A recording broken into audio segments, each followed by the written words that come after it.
Okay, let's keep it professional. I'm Nim, and what you're about to hear is the full spoiler for Boruto 2 Blue Vortex Chapter 24. First and foremost, we're greeted with what might be the best cover of the entire Boruto 2 Blue Vortex series, titled Uzumaki Kawaki. The chapter opens with a continuation of the flashback following the interrogation arc, a quiet moment where Kawaki and Boruto converse atop the Hokage statue, specifically on the head of the 7th Hokage, Uzumaki Naruto. Following Kawaki's acceptance of Boruto's offer to work together in order to destroy Jura, Boruto then shares a strategic plan with Kawaki, a mission that will soon take place in the Land of Wind.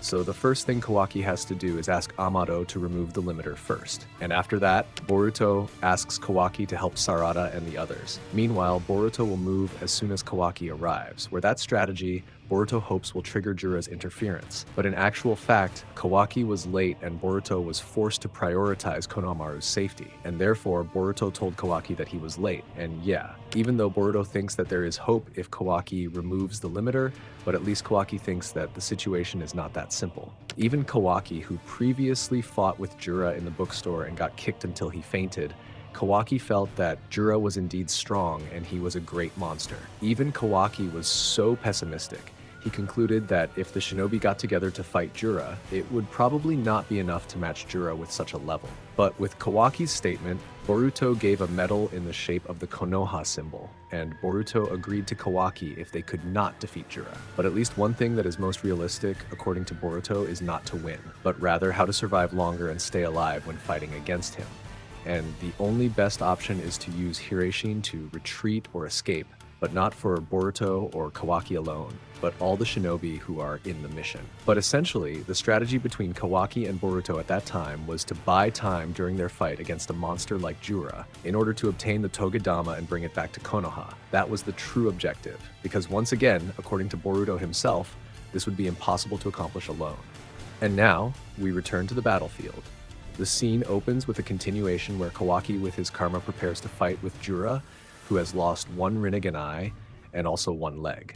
Jura, who was seen flying so fast towards Kawaki, who was also preparing to attack through his karma, suddenly with a reflex or movement so fast, Jura suddenly appeared from behind Kawaki and attacked him with his middle finger. But yeah, that's what it is. With a technique to shrink his body, Kawaki managed to dodge Jura's attack and summon a black cube from the Daikokuten dimension, which is exactly what Ishiki did. But somehow, Jura was caught off guard and he got hit or attacked by Kawaki's clawed hands. But while Jura was bouncing, he was still able to counterattack with a Biju bomb from one of his active Rinnegan eyes. Yeah, though it was a waste, because whatever kind of chakra Jura used to attack Kawaki, he would easily absorb it. But seeing how chaotic the battle area was with the dust so thick along with Kawaki's black cube, it seemed like a good opportunity for Kawaki. Because when Jura was caught off guard for the umpteenth time, Kawaki suddenly appeared from behind and pushed Jura hard. I don't know if it looks like pushing or hitting this, but certainly, Jura seemed to bounce back and flew so fast towards Kawaki and once again attacked him with his middle finger. But because Kawaki's reflex level was also above Jura's level, he again deflected it with his black rods. And maybe this was the moment when Jura realized that facing Kawaki was not enough with just Biju bombs. He fought with Jura with his taijutsu ability. But unfortunately, no matter how many times Jura dodged the attack, he ended up with a stab to his stomach. Maybe this is something that Ishiki or Jigen have never done. Kawaki can create an explosion from the tip of his black rods. Because if we look at the results of the explosion, at least Jura's body suffered significant damage in several points of his body, right? On the other hand, while Kawaki and Jura were fighting, Boruto was seen floating in the air while holding his hand, which most likely his karma will spread throughout his body. But according to Boruto, he is fine and there is no problem. Just chill, right? And we again see how Jura's body is damaged by Kawaki's massive attack. Damn! For some reason I see Jura's body with so many holes, it gives me goosebumps. Anyway, it looks like the fight wasn't only seen by Ida or Koji, because in another room we see Sumire with Amado watching how Kawaki's power fights. But when Sumire is so amazed to see the extraordinary power of Kawaki that can make Jura that bad, for some reason Amado reacts and says no. Oh yeah, that's what it is. The chill guy who just got an attack or injury that might be quite serious, he casually opened his book and mentioned a name, Uzumaki, Kawaki. As I expected, your fighting ability has now surpassed your previous strength.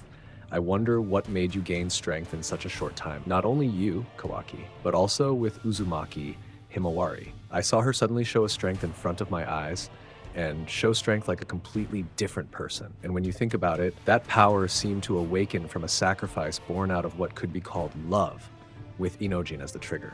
Then Sarada Uchiha too. She suddenly realized her power and even easily turned the situation around and defeated my partner. I know that all of these cases are extraordinary. Even this is something that cannot be explained in the usual way, but according to my personal view, I feel that there is a common thread or a reason that connects all of this. And at least for now, my hottest research topic is love. The unique uncertainty that every human being like you has. Although love cannot be denied if it is an absolute fatal flaw, but at the same time it can also be a factor that allows unparalleled evolution. Kawaki, what do you think? Give your honest opinion. Yeah, that's at least what the chill guy said while sitting back and relaxing with a book in his hand. But this is Kawaki. He can't lie to himself. Without hesitation, he attacked Jura with the intent to destroy him, just like Kawaki did to Code. But this case was different. While Code was forced to rely on Demon as a reflector, Jura used a Mokuton technique and pulled out a root that was truly a monster. From the roots of the tree, it instantly regenerated all its wounds, even its Rinnegan eyes, which had been destroyed. What a beast, guys. So it seems that Jura is currently still not so serious, because from the response given by Jura, he really wants to talk with Kawaki for a while.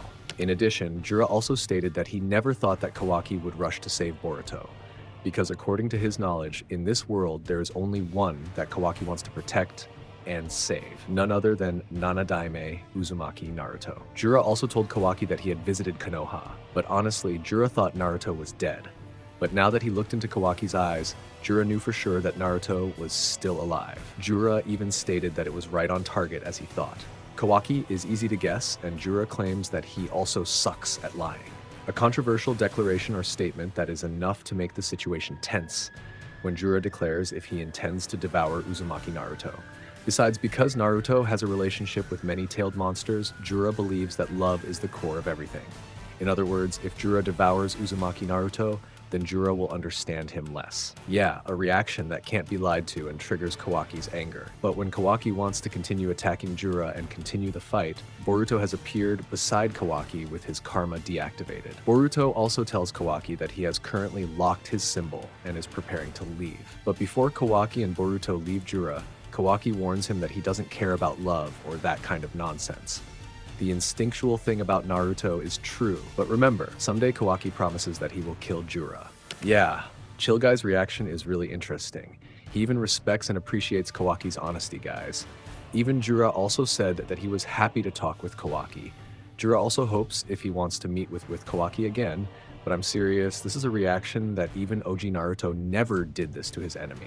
Like giving a good response if Kawaki wants to meet with Jura again, but instead Kawaki gives the middle finger, like, you know what I mean, guys. So in another location, we see Delta and the others already gathered at a certain point, while Sarada still hasn't regained consciousness. They seem to be placing Boruto's medal marker. But one thing's clear, Delta warns them to keep their distance, because it would be ridiculous if they suddenly appeared and stepped on something.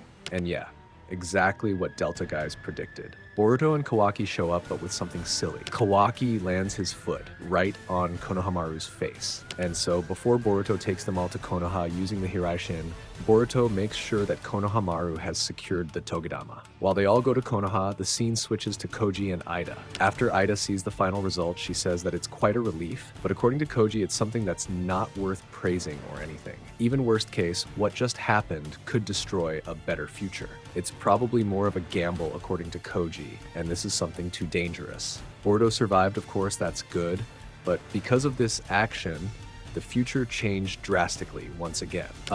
But Ida still doesn't understand what Koji really meant, at least not until Koji reveals that the next threat is coming for her. According to him, Mamushi is already on the move, and Ida is the target. Even though Ida finds that annoying, that's exactly what Koji said.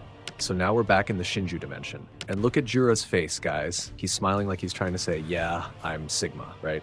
And even though Hidari doesn't really get Jura's reaction, he still points out that the phrase Jura just used to express praise is something he only recently learned.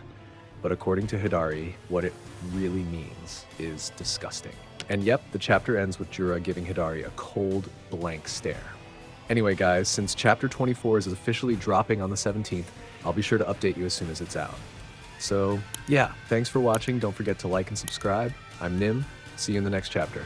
Bye-bye, Dadabayo.